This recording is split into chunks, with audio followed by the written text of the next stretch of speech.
Welcome to Naresh academy. Union public service commission మరియు Andhra Pradesh public service commission group 1 and group 2 సంబంధించి October 10, 2023 తేదీ సంబంధించి the Hindu, Eenadu, Sakshi news paper వచ్చిన important articles సమగ్ర విశ్లేషణ తెలుగులో ఈ వీడియోలో చూద్దాం. క్వశ్చన్ నెంబర్ 1, వ్యూహాత్మక భాగస్వామ్యం దిశగా భారత్, టాంజానియా వివరాలు తెలపండి. తమ మధ్య ఉన్న సంబంధాలను వ్యూహాత్మక భాగస్వామ్యం స్థాయికి పెంచుకుంటున్నట్లు భారత్, టాంజానియాలు సోమవారం ప్రకటించాయి. రక్షణ రంగంలో సహకారాన్ని విస్తరించుకునేందుకు 5 ఏళ్ల రోడ్ మ్యాప్కు అంగీకరించాయి. ప్రస్తుతం భారత పర్యటనలో ఉన్న టాంజానియా అధ్యక్షురాలు సమియా సులుహు హసన్ ప్రధానమంత్రి నరేంద్ర మోదీతో భేటీ అనంతరం ఈ ప్రకటన వెలువడింది. డిజిటల్ డొమైన్లో సహకారం, సాంస్కృతిక అంశాలు, క్రీడలు, సముద్ర పరిశ్రమలు సహా 6 అంశాల్లో 2 దేశాలు ఒప్పందాలు కుదుర్చుకున్నాయి. వాణిజ్యం, పెట్టుబడులకు సంబంధించి భారత్, టాంజానియాలు ముఖ్య భాగస్వాములన్న మోదీ. స్థానిక కరెన్సీలో వాణిజ్యాన్ని పెంచడానికి 2 దేశాలు అంగీకరించాయని సమియా సమక్షంలో పేర్కొన్నారు. అంతకుముందు టాంజానియా అధ్యక్షురాలికి రాష్ట్రపతి భవన్ వద్ద అధికారిక రాష్ట్రపతి ద్రౌపది ముర్ము, ప్రధాని మోదీతో టాంజానియా అధ్యక్షురాలు సమియా సులుహు స్వాగతం లభించింది. నేడు గౌరవ డాక్టరేట్ ప్రదానం ఢిల్లీలోని జవహర్ లాల్ నెహ్రూ విశ్వవిద్యాలయం జేఎన్యూ. మంగళవారం టాంజానియా అధ్యక్షురాలు సమియా సులుహు హసన్కు గౌరవ డాక్టరేట్ ప్రదానం చేయనున్నట్లు కేంద్ర విద్యాశాఖ సోమవారం తెలిపింది. భారత్, టాంజానియాల మధ్య సంబంధాల బలోపేతంలో కీలక పాత్ర పోషించినందుకు ఆ దేశ తొలి అధ్యక్షురాలికి జేఎన్యూ గౌరవ డాక్టరేట్ ప్రదానం చేయనుంది. తాను భారత విద్యా వ్యవస్థ ఉత్పత్తినని, హైదరాబాద్ ఎన్ఎస్ఐఆర్డీలోని ఐటీఈసీ కేంద్రంలో శిక్షణ తీసుకున్నానని ఆమె గర్వంగా చెబుతారు అని ఓ ట్వీట్ చేసింది. క్వశ్చన్ నెంబర్ 2, అర్థశాస్త్రంలో నోబెల్ పురస్కారం 2023 వివరాలు తెలపండి. వివరాలు: అర్థశాస్త్రంలో నోబెల్ పురస్కారం ఈ ఏడాది అమెరికాకు చెందిన ప్రఖ్యాత ఆర్థికవేత్త క్లాడియా గోల్డిన్ను వరించింది. నోబెల్ అవార్డులిచ్చే రాయల్ స్వీడిష్ అకాడమీ సోమవారం ఈ మేరకు ప్రకటించింది. శ్రామిక రంగంలో లైంగిక అంతరాలపై అవగాహనను మరింతగా పెంచే దిశగా చేసిన సమగ్ర అధ్యయనాలకు గాను ఆమెను ఈ అవార్డుకు ఎంపిక చేసినట్టు కమిటీ పేర్కొంది. గ్లాడిన్ పరిశోధన నేరుగా పరిష్కారాలు చూపించేది కాదు. ఎప్పట్నుంచో ఉన్న ఈ సమస్యను పరిష్కరించేందుకు విధానకర్తలకు మెరుగైన మార్గాలు సూచిస్తుంది. అంతరాలకు కారణాలను పట్టిచూపుతుంది. అవి కాలానుగుణంగా ఎలా మారుతూ వస్తున్నాయో వివరిస్తుంది అని వివరించింది. గడిచిన 100 ఏళ్లలో సంపన్న దేశాల్లో మహిళల్లో సంపాదన పరులు 3 లైంగిక అంతరాలు అలాగే ఉన్నాయి.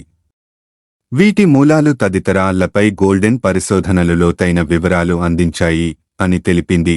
లోతైన పరిశోధనలు 77 ఏళ్ల గ్లాడిన్ గత 200 రంగంలో మహిళలలో కార్మిక భాగస్వామ్యం తదితరాలపై లోతుగా పరిశోధనలు చేశారు.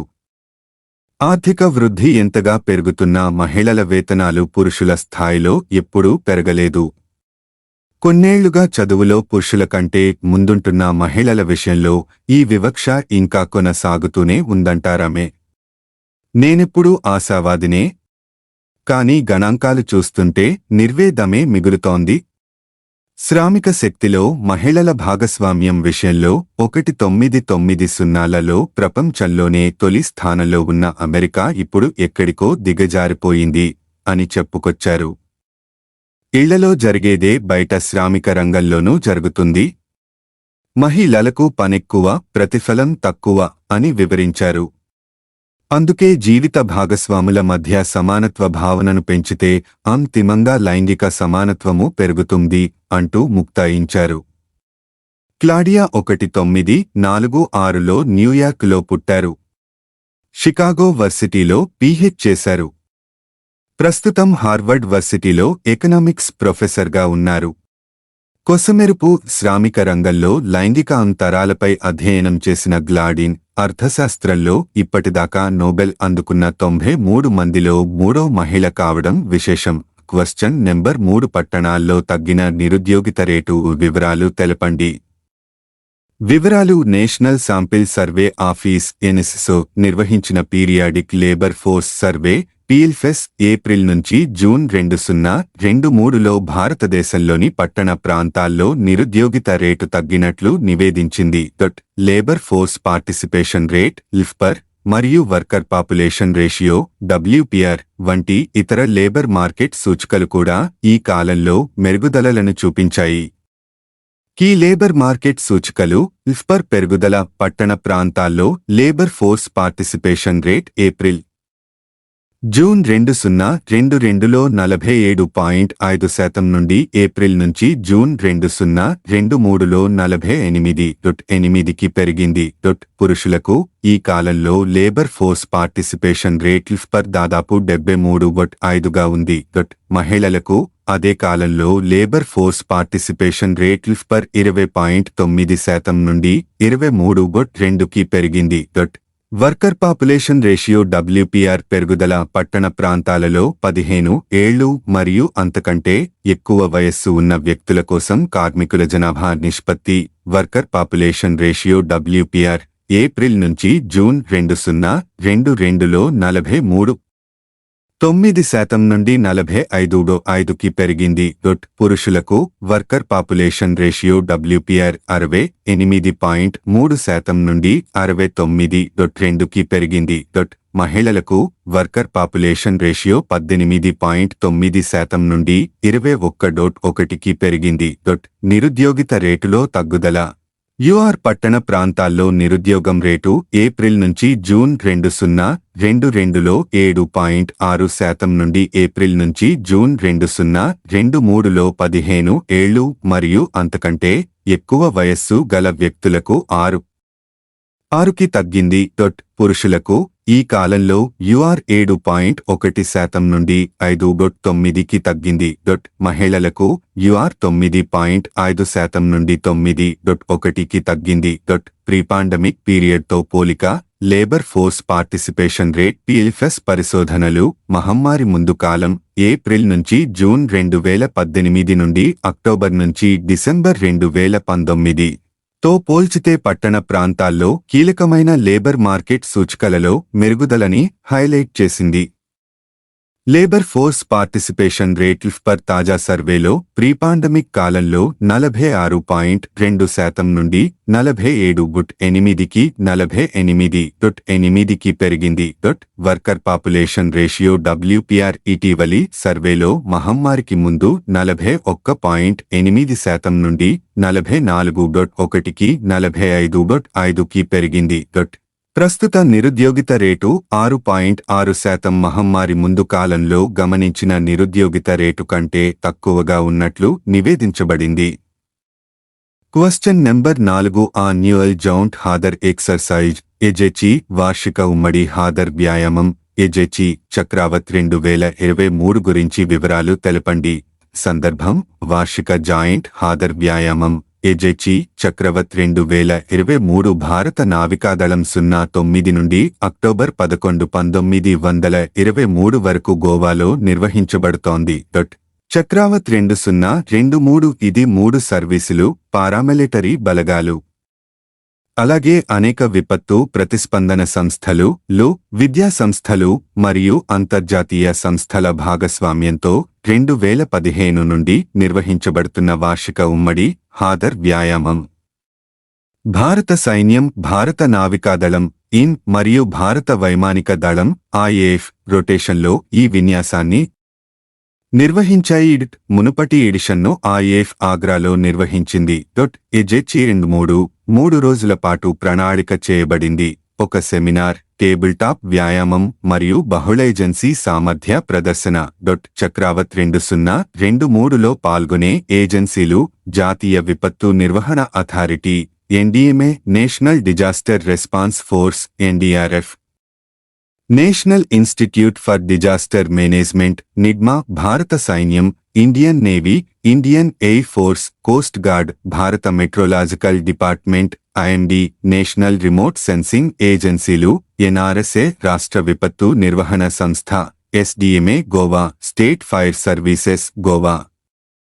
జిల్లా విపత్తు నిర్వహణ సంస్థ డిడిఎంఏ ఉత్తర మరియు దక్షిణ Goa, Indian national centre for ocean information services INCOIS, central water commission CWC, రక్షణ పరిశోధన మరియు అభివృద్ధి సంస్థ DRDO, federation of Indian chambers of commerce and industry FICCI. ప్రతినిధులు స్నేహపూర్వక విదేశీ దేశాల నుండి ప్రతినిధులు పాల్గొనేవారు. క్వశ్చన్ నెంబర్ 5 జిల్లా మినరల్ ఫౌండేషన్స్ లు 23 రాష్ట్రాలులలోని 644 జిల్లాల్లో ఏర్పాటు చేయబడ్డాయి గురించి వివరాలు తెలపండి. వివరాలు: డిఎంఎఫ్ నియమాలు అమలులో ఉన్న 23 రాష్ట్రాలులలోని 644 జిల్లాల్లో డిస్ట్రిక్ట్ మినరల్ ఫౌండేషన్స్ లు ఏర్పాటు చేయబడ్డాయి. దేశంలోని 17 రాష్ట్రాలు యూటీలు ఈ ఏడాది ఆగస్టు నాటికి అన్ని జిల్లాల్లో ఇప్పటికేని ఏర్పాటు చేశాయి. అటువంటి రాష్ట్రాలు ఆంధ్రప్రదేశ్, బీహార్, హిమాచల్ ప్రదేశ్, కేరళ, ఉత్తరాఖండ్, ఉత్తరప్రదేశ్, పంజాబ్, హర్యానా, ఛత్తీస్గఢ్, జార్ఖండ్, కర్ణాటక, మధ్యప్రదేశ్, ఒడిశా, రాజస్థాన్, గోవా, అస్సాం మరియు జమ్మూ కాశ్మీర్. గనుల మంత్రిత్వ శాఖ తాజా గణాంకాల ప్రకారం డిఎంఎఫ్ కింద సేకరించిన మొత్తం నిధులు రూపాయలు 82,370.79 కోట్లు మరియు వినియోగించిన మొత్తం 45,150.21 కోట్లు. ఆగస్టు 2023. విద్య, తాగునీటి సరఫరా, ఆరోగ్యం, మహిళలు మరియు పిల్లల సంక్షేమం, పర్యావరణ పరిరక్షణ, కాలుష్య నియంత్రణ చర్యలు, నైపుణ్యాభివృద్ధి, పారిశుధ్యం మొదలైన రంగాల చుట్టూల క్రింద అధిక ప్రాధాన్యత కలిగిన పని 60% కేంద్రీకృతమై ఉంది. అదే సమయంలో ఇతర ప్రాధాన్యత పని కింద 40% ప్రాజెక్టులు ప్రధానంగా భౌతిక మౌలిక సదుపాయాలు, నీటిపారుదల, ఇంధనం, వాటర్ షెడ్ అభివృద్ధి మొదలైన రంగాలకు చెందినవి. డిస్ట్రిక్ట్ మినరల్ ఫౌండేషన్స్ డిఎంఎఫ్స్ లాభాపేక్ష లేని సంస్థగా పనిచేస్తున్న డిఎంఎఫ్ యొక్క లక్ష్యం రాష్ట్ర ప్రభుత్వం సూచించిన విధంగా మైనింగ్ సంబంధిత కార్యకలాపాల వల్ల ప్రభావితమయ్యే వ్యక్తులు మరియు ప్రాంతాల ప్రయోజనాల కోసం పనిచేయడం. మైనింగ్ ప్రభావిత వ్యక్తుల పరిస్థితిని మెరుగుపరిచేందుకు మరియు వాటాదారులకు విజయం కలిగించే పరిస్థితిని సృష్టించేందుకు సంబంధిత రంగాలలో అమలు చేయడానికి ప్రధానమంత్రి ఖనిజ్ క్షేత్ర కళ్యాణ్ యోజన పీఎంకేకేవై ని ప్రభుత్వం ప్రారంభించింది. Question number 6. ప్రపంచ మానసిక ఆరోగ్య దినోత్సవం ప్రతి సంవత్సరం ఏ రోజున ప్రపంచవ్యాప్తంగా నిర్వహించబడుతోంది? Answer: October 10. వివరాలు: ఆధునిక యుగంలో భారత్ వెలుపల నిర్మించిన అతిపెద్ద హిందూ ఆలయ ఏది?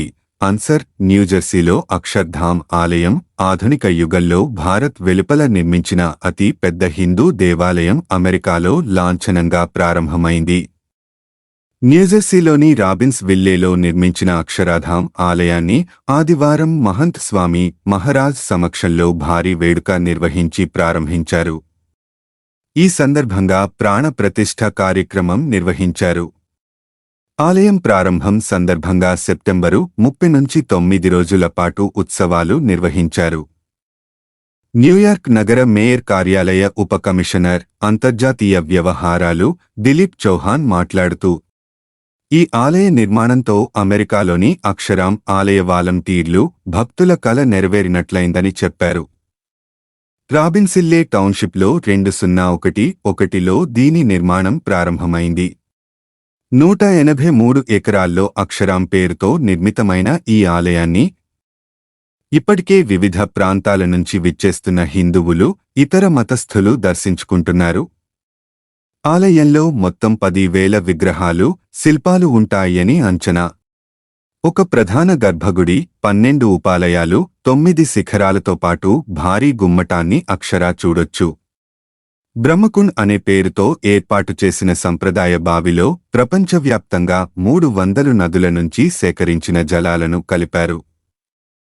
ప్లీజ్ లైక్, షేర్, కామెంట్ చేయండి మరియు subscribe my YouTube channel @NareshAcademy 5509. Thank you one and all.